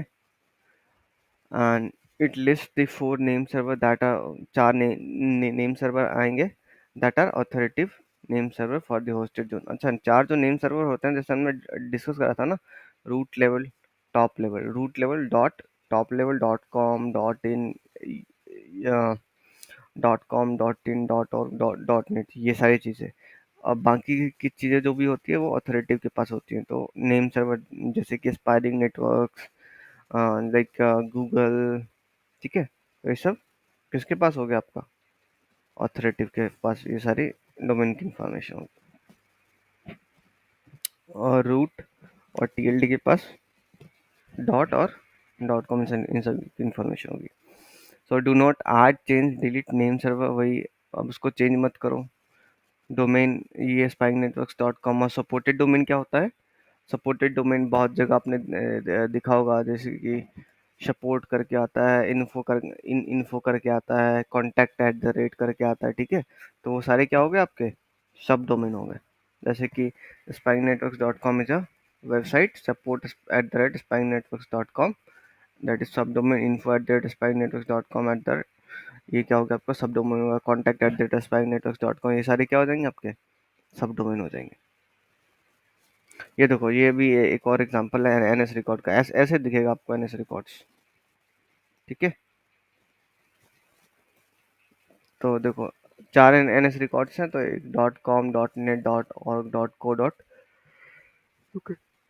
तो जैसे कोई डोमेन परचेज करोगे तो उसके पास भी आपको ऐसे चार डोमेन्स दिख जाएंगे। और जब भी आप होस्टेड जोन क्रिएट करोगे ऑटोमेटिकली क्रिएट हो जाएगा एक NS record and start of authority. ये बाय डिफॉल्ट चीज़ें name server record identify four, name server क्या आइडेंटिफाई करता है? Four servers that gives your register to your DNS service, so that DNS query are routed towards the route 53 name server. वही मैंने बताया, जैसे कि वो राउट कर देगा, नेम सर्वर अपडेट करोगे तो राउट राउट कर देगा towards route 53 and route route route 53 DNS record को फाइंड आउट करके वो पर्टिकुलर सर्वर के पास आपके ट्रैफिक को भेज देगा। बाय डिफॉल्ट राउट 53 असाइन है यूनिक सेट ऑफ, और ये जो 4 नेम सर्वर होते हैं बहुत ही यूनिक होते हैं, ठीक है। और इसको कभी-कभी बोलते हैं delegation set to each hosted zone that are created. And Route 53 as your authoritative DNS, authoritative DNS as a भी काम कर सकते हो। So when you update Route 53, authoritative DNS के पास क्या होती है? NS records होती है ना? NS record ही तो होती है। तो NS record जैसे ही हुए तो NS record तो आप Route 53 पे भी तो अपडेट करते हो ना? तो Route 53 पे जैसे ही आप अपडेट करते हो, once you update the Route 53 NS setting of your domain registrar to include the Route 53 name server, Route 53 will be responsible to respond to the DNS query for the hosted zone। कहने का मतलब, ये देखो भाई, एक तो root level हो गया जिसके पास डॉट की इंफॉर्मेशन होगी, ठीक है। एक क्या हो जाएगा आपका top level, top level dot com dot इन सब की इंफॉर्मेशन होगी, ठीक है। तो कोई वेबसाइट आई, जितनी डॉट कॉम वाली वेबसाइट आएगी यहाँ पे जाएगी, फिर यहाँ पे जाएगी, ठीक है। तो ये तो कॉमन हो गया सारे डॉट कॉम वालों के लिए, ठीक है। अब क्या आता है ऑथोरेटिव, ऑथोरेटिव के अंदर क्या हो जाएगी, एस्पायरिंग नेटवर्क्स, इन सब की डिटेल होगी, ठीक है। तो ये तो कैसे, यहाँ तो राउट कैसे होगा जब आप एनएस रिकॉर्ड अपडेट करोगे, ठीक है। जैसे कि एस्पायरिंग नेटवर्क्स डॉट कॉम, इसके लिए ये ऑथोरेटिव होगा। गूगल डॉट कॉम, तो गूगल डॉट कॉम के लिए ये भी सेम था, ये भी सेम था, बट ऑथोरेटिव सर्वर चेंज हो जाएगा, ठीक है। तो एज अ ऑथोरेटिव सर्वर भी ये काम करता है। ये क्यों काम करता है एज ऑथोरेटिव सर्वर, बिकॉज यहाँ पे आप अपडेट करते हो क्या, एनएस रिकॉर्ड्स।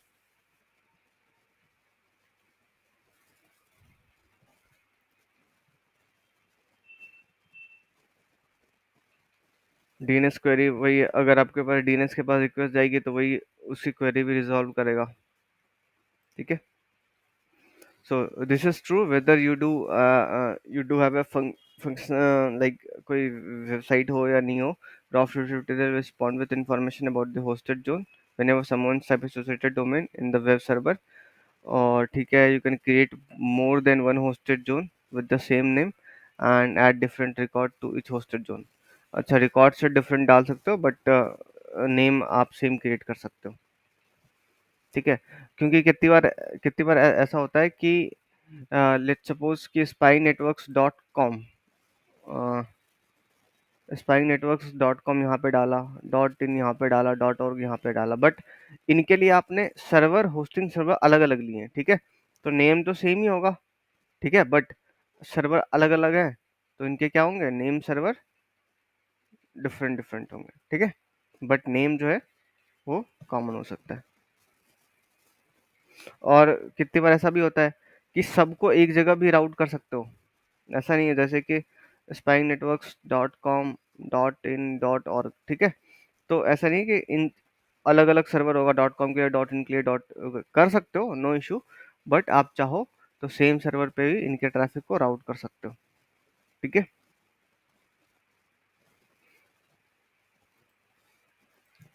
तो ये भी है। और आगे क्या देखते हो, when your update your the name server are different for each of them. Obviously name server different ही होगा। When you update your registers name server record, be careful to use the Route 53 name server for the correct hosted zone, that the one that contains the record that you want Route 53 to use when responding to the queries to your domain। वही है कि भाई ढंग से करना, नहीं तो फिर वो राउट ही नहीं करेगा तो फिर वहां से कैसे आएगा response. Route 53 never return value for the record in other hosted zone that in the same name। वही है कि भाई अगर कोई आपके पास पैरामीटर भी नहीं है, कोई वैल्यू जिसके थ्रू आइडेंटिफाई कर सके भाई ये इस होस्टेड जोन से बिलोंग करता है, तो उसको वहीं पे भेजो। तो ये भी एक रीज़न है कि आप सही से उस चीज़ को पेस्ट करो ताकि वो सही होस्टेड जोन पे ही उस डीएनएस उस पर्टिकुलर एनएस रिकॉर्ड की इंफॉर्मेशन हिट करे। एंड अब देखो कुछ टर्म्स हैं जैसे कि आप राउट 53 होस्टेड जोन जब बनाओगे तो ये सारे टर्म्स दिखेगी आपको inside hosted zone. By default US to entries, तो एक होती है क्या एनएस रिकॉर्ड की एंट्री होती है। तो एनएस रिकॉर्ड के बारे में contain the unique set of name server for the hosted zone. मतलब उस पर्टिकुलर होस्टेड जोन के अंदर क्या होती है, होस्टेड जोन कैसे बनाओगे, जिस नाम से आपका डोमेन है उसी नाम का होस्टेड जोन बनाओगे। तो उसके अंदर क्या डालोगे, नेम सर्वर की इंफॉर्मेशन। स्टार्ट ऑफ अथॉरिटी वही है जो बताया था, कंटेंट इन्फॉर्मेशन अबाउट जो आपका होस्टेड जो जोन है, मतलब जो भी आपकी डोमेन की इंफॉर्मेशन है वो एसओए के अंदर आएगी आपकी। If you are currently using another DNS server, you want to migrate to AWS Route 53, इसके लिए आपको क्रिएट होस्टेड जोन बनाना पड़ेगा। जैसे आप होस्टेड जोन बनाओगे, route 53 automatically delegate set of four name server to your hosted zone. ठीक है, name server server भी बना देगा to ensure that the DNS route queries from your जो भी आपका एग्जिस्टिंग डोमेन है to towards the route 53 name server. तो नेम सर्वर चेंज करो तो एग्जिस्टिंग से आपका राउट राउट 53 पे आपका ट्रैफिक राउट हो जाएगा। और यहाँ इसके अंदर अपडेट करोगे रजिस्ट्रार और your DNS service NS record for the domain to replace the current name server with the, वही है जो आपका करंट नेम सर्वर होगा उसको रिप्लेस कर दो, ताकि जब आप माइग्रेट कर रहे हो किसी और डोमेन से टुवर्ड्स द राउट 53, तो जो भी अब जो ट्रैफिक आएगी उनकी वो एग्जिस्टिंग डोमेन प्रोवाइडर पे नहीं जाएगी। जो नया डोमेन प्रोवाइडर है जो कि आपका राउट राउट 53 होगा वहाँ पे डोमेन फॉरवर्ड होगी। Method that you use to update the NS record depends upon which registrar or DNS service you are using। वो डिपेंड करता है, जैसे some register only allow you specify name server using IP address. अच्छा, name server जो आपने देखा वो NS करके था, एनएस वो डिपेंड करता है कि जिस भी रजिस्ट्रार को यूज़ करे वो कैसे डिफाइन करता है। कुछ कुछ आईपी एड्रेस से भी डिफाइन करते हैं, कुछ लाइक नेम सर्वर से भी डिफाइन करते हैं, तो वो डिपेंड करेगा। तो इसकी टेंशन नहीं लेनी आपको। if you if your register requires using an IP address, so you can get an IP address of your name server using dig utility for मतलब dig करके आप क्या जैसे कि हमने ns lookup करके निकाला ना, तो dig यूटिलिटी को टू यूज करके आप मैक और लिनक्स के अंदर और ns lookup के अंदर विंडोज के अंदर जैसे हमने बताया तो आईपी एड्रेस उस सर्वर का निकाल सकते हो। ठीक है, तो ये चीज़ें थी। अगर अगर आपको ट्रांसफ़र करना है domain between two AWS account के अंदर, तो प्रोसेस वही सेम है, transferring a domain to AWS account. तो if you register a domain using AWS account and if you want transfer a domain in another AWS account, you can do by contacting AWS support team से contact करो, वो बता देंगे कि भाई एक AWS account से दूसरे AWS अकाउंट में कैसे आपको ट्रांसफ़र करना है। और जैसे कि अगर आप माइग्रेट करना चाहो तो migrate hosted zone to different AWS account, तो उसके लिए if you are using obviously route 53 use कर रहे होगे आप as a DNS server for the आपके डोमेन के लिए, तो route 53 does not transfer the hosted zone when you transfer domain to a different AWS account. ये चीज़ इंपॉर्टेंट है कि जब डिफरेंट डिफरेंट AWS अकाउंट में कर रहे होगे तो ट्रांसफर होस्टेड जोन,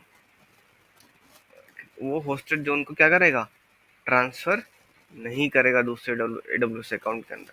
वो सपोर्ट टीम बताएगी कि मोस्ट ऑफ द केस में क्या क्या करना है आपको। If domain registration is associated with one account, ठीक है, डोमेन रजिस्ट्रेशन एक अकाउंट के साथ है and corresponding with one account and corresponding hosted zone is associated with another, neither domain registrar और नॉट डीएनएस फंक्शनैलिटी इफेक्ट। कहने का मतलब ऐसे तो पॉसिबल नहीं है ना। देखो डोमेन तो ग्लोबली यूनिक होगा, ठीक है। फॉर एग्जांपल आप ऐसा ले लो कि भाई आपने कोई डोमेन ले लिया abc.com ले लिया आपने कहीं से, ठीक है, abc abc.com ले लिया, ठीक है, और आपके पास मल्टीपल प्रोवाइडर है जैसे कि GoDaddy हो गया, विक्स हो गया, होस्टिंजर हो गया, ठीक है, जितनी प्रोवाइडर आपने किसी एक के वहां से भी abc.com खरीद लिया ना, तो वो अब यहाँ भी अनअवेलेबल हो जाएगा, यहाँ भी अनअवेलेबल हो जाएगा, यहाँ भी अनअवेलेबल हो जाएगा। इस केस को रिलेट कर लो। ऐसा नहीं कि आपने यहाँ से खरीदा तो आप कहीं और से भी खरीद सकते हो सेम डोमेन। अनअवेलेबल वो हर जगह से ही हो जाएगा, तो वो पॉसिबल, क्योंकि फिर फंक्शनैलिटी का डिफरेंस आ जाएगा। अगर इसने किसी और को दे दिया, इसने किसी और को दे दिया, तो राउट कैसे होगा, लोग कंफ्यूज हो जाएंगे ना। abc.com तो ग्लोबली यूनिक होना चाहिए ना। ठीक है, तो जैसे आप एक किसी एक जगह से परचेज करोगे, वो दूसरी जगह से अपने आप वो वैनिश हो जाएगा। एक चीज तो ये है। और the only effect that you will need to sign in into Route 53 console using one account to show the domain and signing, वही होस्टेड जोन के बारे में बता रहा है। अच्छा, ये इंपॉर्टेंट है, सपोर्ट डीएनएस रिकॉर्ड टाइप। जैसे होस्टेड जोन बनाओगे, ठीक है, द सेम नेम, तो आपको ये सारी रिकॉर्ड सेट बनानी पड़ेगी। तो रिकॉर्ड सेट के बारे में लाइक थोड़ा फैमिली होना चाहिए।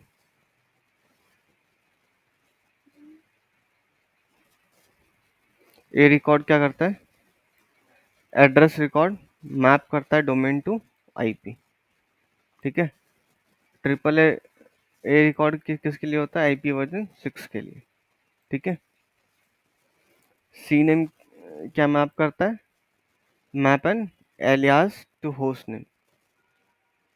और a C name record points a DNS, let's say example such as example.com to another DNS such as ibexample.net। तो ये क्या हो गया, इसका एलियास ही तो हो गया, एग्जाम्पल डॉट कॉम का एलियास क्या होगा, एग्जाम्पल डॉट नेट। तो सी नेम ये होगा, उससे एलियास क्रिएट कर सकते हो। एनएस रिकॉर्ड वही नेम सर्वर रिकॉर्ड हो गया, किसके लिए यूज होता है, डेलीगेटिंग अ होस्ट। ठीक है, SO record start of authority record. MX record किसके लिए होता है, अगर आपके पास मेल सर्वर है, मेल एक्सचेंज सर्वर है, तो मेल एक्सचेंज सर्वर के लिए एमएक्स रिकॉर्ड क्रिएट होता है, जहाँ पे आप ये लगाते हो ना @डोमेन नेम ऐसा करके। एनएस रिकॉर्ड की मैं बात करूँ तो एनएस रिकॉर्ड के अंदर ऑथोरेटिव सर्वर कोई मतलब ऑथोरेटिव सर्वर के अंदर ही एनएस रिकॉर्ड की इंफॉर्मेशन होती है, जैसे कि मैंने समझाया भी। और ए और triple A called host record और बिजनेस कार्ड। ए रिकॉर्ड भी हो सकता है और ट्रिपल ए रिकॉर्ड भी हो सकता है। लाइक आईपी आईपी वर्जन 6 के लिए आप बना सकते हो सी नेम, आप यहाँ पे एलियास के लिए भी बना सकते हो। ठीक है, अगर कोई आपके पास ऑल्टरनेटिव रिकॉर्ड है, तो एलियास के लिए बना लो आप। और ऐसे स्टार्ट ऑफ अथॉरिटी, और स्टार्ट ऑफ अथॉरिटी के अंदर सारी इन्फॉर्मेशन होगी, जैसे कि every single host zone has only one SO. अच्छा, ये भी इंपॉर्टेंट है कि एक ही एसओ हो सकता है record at the beginning of the zone. ठीक है, it the actual record that includes the following function जैसे कि ईमेल फॉर द डोमेन, उसका ऑथोरेटिव सर्वर, ठीक है, सीरियल नंबर, अकाउंट नंबर, जो भी चीज़ें हैं ना, refreshing time cycle info and the TTL, उस अकाउंट की जो भी इंफॉर्मेशन है वो सारी एसओए के अंदर होती है। अब देखो C name canonical name record type कौन कौन से हो गए। देखो C name protocol doesn't allow you to create C name record for the top node of DNS name space also known as zone apex right domain. तो इसका example क्या हो गया, इसको समझो। अगर आप किसी डोमेन से रजिस्ट्रार कोई भी लिया, जैसे कि जोन लिया एपेक्स आपका स्पाइंग नेटवर्क्स डॉट कॉम। ठीक है, तो अ, इसके लिए आप सी नेम रिकॉर्ड क्रिएट नहीं कर सकते स्पाइंग नेटवर्क्स डॉट कॉम के लिए। ठीक है, क्योंकि आपने however you can create C name record for spying networks dot com and support dot spying networks dot com and so on. ठीक है, अब यहाँ पे आपको चेंज करना ही पड़ेगा, चाहे सपोर्ट कर लो, चाहे इन्फो कर लो, चाहे कांटेक्ट कर लो, कुछ भी कर लो। तो फिर इसके लिए आपको बनाना नहीं पड़ेगा रिकॉर्ड, सिंपली क्या कर लो, वहाँ से अपना सीनेम क्रिएट कर लो। और in addition, if you create a CNAME record for sub domain, you can not create an another record for that sub domain. अगर आपने सब डोमेन बनाया है तो दूसरे के लिए आप बना नहीं सकते, as simple as that. If you create cname for spyingnetworks.com, you can create another record for for the value of the name field spyingnetworks.com। फिर किसी और के लिए करना पड़ेगा आपको फिर, जैसे कि support.spinetworks.com, अगर एक बार कर दी तो ठीक है। तो देखो अभी तक जो इन्फॉर्मेशन हमने लिए है, ठीक है, वो इन्फॉर्मेशन के अंदर हमने देखा कि भाई आपका डीएनएस कैसे काम करता है, कैसे डीएनएस के ट्रैफिक राउट्स होते हैं, और राउट 53 का क्या रोल है। राउट 53 के अंदर हम डीएनएस खरीद सकते हैं जो भी टीएलडी को सपोर्ट कर रहा होगा, ठीक है। उसके बाद डीएनएस को हम ट्रांसफर कर सकते हैं, जो ट्रांसफर भी उसी को कर सकते हैं जो टीएलडी वो सपोर्ट कर रहा होगा, ठीक है। उसके बाद हमने देखा कि भाई रिकॉर्ड सेट सब कैसे बनाते हैं। जैसे कि आपको ट्रांसफर करना है तो होस्टेड जोन बनाओगे, होस्टेड जोन जैसे बनाओगे होस्टेड जोन का नेम भी सेम होना चाहिए जो डीएनएस का नेम है, ठीक है। होस्टेड जोन जैसे ही सेम होगा उसके अंदर जो सारी इन्फॉर्मेशन होगी, A record, CNAME, alias alias, ठीक है, वो सारी इन्फॉर्मेशन आप यहाँ पे डालोगे, ठीक है। तो ये तो आपने क्या करा कि भाई किसी डोमेन की एक डॉक्यूमेंटेशन क्रिएट कर ली कि भाई ये डोमेन है, उसकी सारी इन्फॉर्मेशन ये है, ये चीज़ें इसके अंदर होगी। तो अभी हमने यहाँ तक देखा, बट अभी हमें ये देखना है कि वो राउट कैसे होगा, ठीक है, उसकी राउटिंग कैसे होगी, ठीक है। उसकी राउटिंग दो तीन तरीके से हो सकती है उस डोमेन की routing. Simple routing by default क्या होती है, सिंपल राउटिंग, ठीक है, डिफॉल्ट होती है सिंपल राउटिंग, ठीक है। सिंपल राउटिंग के अंदर एक सर्वर होगा, वहाँ पे रिक्वेस्ट जाएगी। जैसे कि यहाँ पे देखो भाई, इस क्लाइंट ने रिक्वेस्ट करी, यहाँ पे सर्वर है, रिक्वेस्ट सर्वर के पास गए, सर्वर ने इसको रिक्वेस्ट कर दी, very simple. Fail over routing के अंदर क्या है कि in case of failure you need to create health check. आप फेल ओवर के अंदर क्या बनाओगे, हेल्थ चेक बनाओगे, और उसके अंदर जैसे कि ये क्लाइंट है आपका, ठीक है, आपने दो तीन मशीन बनाई। अभी इस टाइम पे ये सर्वर इसको इस रिक्वेस्ट को सर्व कर रहा है, ये डाउन हो गया, नेटवर्क कनेक्टिविटी चलेगी, कुछ भी हो गया, तो उसका हेल्थ चेक डाउन हुआ तो फेल ओवर में आएगा, और जो बाकी के जो सर्वर्स हैं वहाँ पे रिक्वेस्ट जाएगी, अब वो इसको सर्व करेगा। तो फेल ओवर राउटिंग के अंदर ये सीन हो जाएगा, सिंपल फेल ओवर। जियो लोकेशन, जियो लोकेशन का क्या मतलब है, जैसे कि मैं इंडिया में हूँ, ठीक है, तो इट इज़ बेस्ट थिंग कि मैं इंडिया के अंदर जितने डॉट इन वाले सर्वर हैं वो मैं एक्सेस करूँ। यही तो हमने देखा था जियो लोकेशन के अंदर। डॉट इन वाले सर्वर क्यों एक्सेस करूँ, क्योंकि डॉट इन वाले सर्वर कहाँ पे है, इंडिया में है। तो डॉट डॉट इन वाले सर्वर में एक्सेस करूँगा तो वो उससे क्या मिल जाएगी, मेरे को लेटेंसी कम मिलेगी, ठीक है। तो जियो लोकेशन मतलब जैसे कि कोई यूज़र है, ठीक है, अगर वो इंडिया में बैठ के गूगल एक्सेस कर रहा है तो उसको गूगल डॉट इन खुलेगा। कोई यूज़र जो यूएस में बैठ के गूगल खोल रहा है तो उसको गूगल डॉट यूएस मिलेगी, ठीक है। कोई चाइना में है तो डॉट सीएन मिलेगी, ठीक है। तो ये कैसे होता है, जियो लोकेशन के through. Multi value answer routing क्या होता क्या हो जाती है कि भाई जैसे कि अगर 8.8.8 देखो, ठीक है, 8.8.8 की मैं बात करूं फॉर एग्जांपल, तो हर कोई 8.8 यूज कर रहा होगा, ठीक है। तो इसके अंदर क्या होती है, एनी कास्ट, अगर इसको अगर हम बताए तो एनी कास्ट ही बोलते हैं इसको IPv6 के अंदर। भाई एक एक मशीन, मल्टीपल मशीन को सेम आईपी दे दी आपने, मल्टीपल मशीन को सेम आईपी दे दी आपने, और यूजर यहाँ पे है। तो यूजर के पास 8.8.8.8 आईपी है, इसके पास भी 8.8.8.8 आईपी है, इसके पास भी 8.8.8 आईपी है, इसके पास भी 8.8.8 आईपी है, इसके पास भी सेम आईपी है। तो यूजर को अब डीएनएस के पास जाना है, तो जो अब किसके पास जाएगा, बिकॉज सबकी आईपी तो सेम है, ठीक है। तो जो नियरेस्ट होगा उसके पास जाएगा ये, ठीक है। That is called multi value, ठीक है। और लेटेंसी बेस्ड देखेगा भाई, जिसकी लेटेंसी कम है उसके पास जाएगा, ठीक है। लेटेंसी जस्ट लाइक कि जैसे इंडिया से यूजर एक्सेस कर रहा है तो डॉट इन वाले सर्वर पे जाएगा, क्योंकि उसको लेटेंसी वहां से कम मिलेगी। इसलिए जैसे जैसे ही आपने देखा होगा, तो जैसे आप कभी यूट्यूब खोलते हो, google.com खोलते हो, आप तो खोलते हो .com, बट वो इनडायरेक्टली रिफ्लेक्ट कैसे हो जाता है, .in, ठीक है।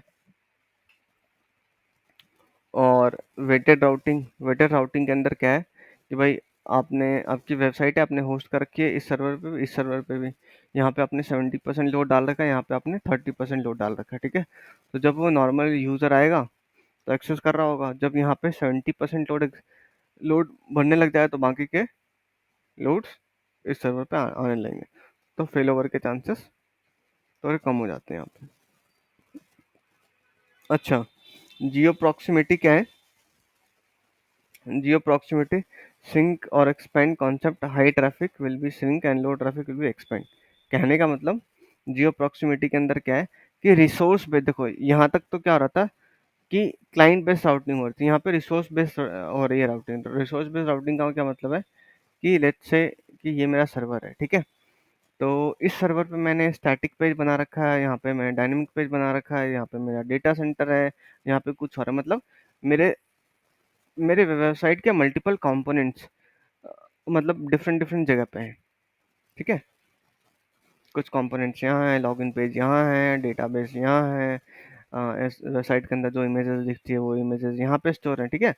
तो वो डिपेंड करता है कि भाई जियो प्रॉक्सिमिटी के अकॉर्डिंग जिस रिसोर्स को ये यूज़र एक्सेस करना चाहता है वो सिर्फ और सिर्फ उस रिसोर्स को एक्सेस करेगा। जैसे इसको अभी अमेजन खोलना है तो स्टैटिक पेज के पास खुलेगा, ठीक है। अब इसको लॉगिन करना है तो लॉगिन की रिक्वेस्ट इसके पास आएगी, फिर इससे खुलेगा। लॉगिन के बाद इसको वेबसाइट पे इमेज दिखनी है, इमेज कहाँ पड़ी है? यहाँ पे पड़ी है, इमेज यहाँ से देख लेगा, ठीक है।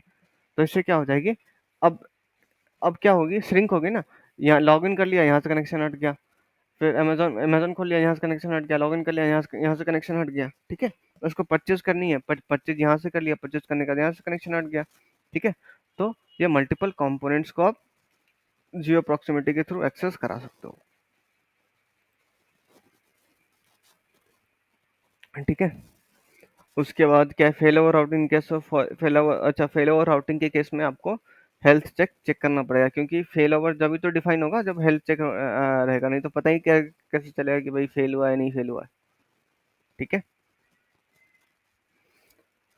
और जियो लोकेशन राउटिंग के अंदर use when you want to route traffic based on location of your users, geo proximity routing when you want to route traffic based on location of your resource and optionally shift traffic from resource one. वही shift traffic को shift करेगा, जैसे कि login page खोल लिया तो फिर बाकी की चीज़ें कहाँ हैं तो उसके अकॉर्डिंग वो शिफ्ट करते रहेगा जहाँ भी आपके रिसोर्सेज पड़े हों, ठीक है। तो हमने देख ली कि भाई राउटिंग भी कैसे कैसे आप कर सकते हो, ठीक है। तो देखो थ्योरी मतलब जहाँ तक बेस्ट पॉसिबल वे हो सकती थी थ्योरी की, इसकी ट्राई कराई है, और कल ट्राई करेंगे। अगर किसी के पास डोमेन पड़ा हो, एक एक्स्ट्रा डोमेन वोमेन पड़ा हो, तो अगर वो डोमेन लेकर आए तो हम इसकी लैब भी कर सकते हैं। अदरवाइज मैं आपको लैब में दिखा तो दूंगा ही कैसे क्या करना है, ठीक है। देखो आज की क्लास तो थोड़ी मतलब ऐसी थी, मेरे को पता है, बट ये चीज़ इंपॉर्टेंट है आपके लिए, बट अभी के लिए इंपॉर्टेंट नहीं है। बट इन फ्यूचर जब आप जाओगे, जब कभी काम करोगे ना, तो ये चीज़ इंपॉर्टेंट है, और किसी भी ट्रबल शूटिंग में भी ये सारी चीज़ें काम आ सकती हैं। देखो आपको इट डजेंट मैटर कि जितनी चीज़ें बताई गई उतनी चीज़ें ध्यान हो, बट ये चीज़ें ध्यान हो गई ना। लाइक मोटा मोटा चीज़ें, राउट 53 करता क्या है, इसके अंदर कौन कौन सी फंक्शनैलिटी है, होस्टेड जोन के अंदर सारे रिकॉर्ड्स टाइप आपको नहीं याद है, ठीक है, कोई दिक्कत नहीं। बट आपको ये तो याद है कि भाई होस्टेड जोन के अंदर रिकॉर्ड टाइप्स होते हैं, ठीक है। रिकॉर्ड टाइप्स के अंदर जैसे डॉक्यूमेंट्स बन गया आपका, फिर उसके बाद एक डॉक्यूमेंट बन गया, फिर आप क्या करते हो, डॉक्यूमेंट को पार्सल करते हो, फिर उसके बाद पार्सल मतलब पोस्ट ऑफिस पे डालते हो, तो वो क्या करता है, डेस्टिनेशन तक पहुंचाता है। तो रिकॉर्ड तो बन गया, उसको डेस्टिनेशन तक पहुंचाना है, तो उसके लिए राउटिंग भी करनी पड़ेगी। तो भाई फेल ओवर राउटिंग हो गया, वेटेड राउटिंग हो गई, जियो लोकेशन हो गई, जियो प्रॉक्सिमिटी हो गई, इस तरह की राउटिंग आप वहाँ पे अलाउ कर सकते हो, ठीक है। तो ये तो यही चीज़ है ओवरऑल। ये चीज़ देखो, इतनी चीज़ें हमने डिस्कस करी, तो कंबाइन करके समरी ये बना सकते हैं। अगर मैं बिल्कुल छोटी चीज़ें डिस्कस करता तो फिर वो समरी उतनी बनती भी नहीं, ठीक है। और ऑल्दो मैं ट्राई करा है, बाकी आप एक दो बार खुद से जब नोट्स बनाओगे, खुद से जब गो थ्रू करोगे, ठीक है, तो रेस्ट ऑफ द चीज़ आपको खुद को समझ में आ जाएगी, है ना। तो कोई दिक्कत नहीं है, आज आज के लिए इतना ही करते हैं।